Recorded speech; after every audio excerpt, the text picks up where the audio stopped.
Hola a tots, avui anem a estudiar què és l'apòstrof i la contracció. Així que tots doneu-li al clic per a començar l'explicació.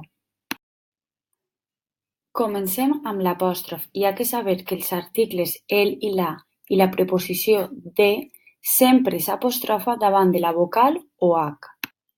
És a dir, que l'article el o la i la preposició de sempre l'apostrofarem davant dels noms que comencen per vocal o h. Hi ha molts més exemples dels que veiem a pantalla, però conforme anem practicant coneixerem altres.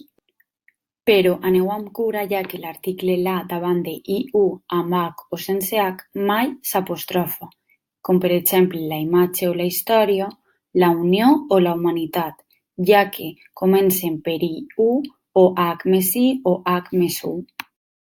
Ara és el torn de la contracció. Una paraula en contacte amb una altra forma una sola paraula i és quan nosaltres l'anomenem contracció. Per exemple, a més el és igual a al o a més els, en plural, donaria lloc a la contracció als. Amb la preposició de més el igual a del o de més els en plural dona lloc a la contracció dels. I ja per últim, amb la paraula per passa el mateix. Per més el, pel i per més els en plural, pels.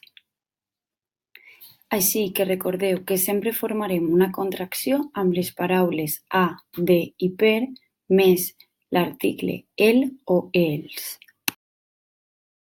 Created using Powtoon.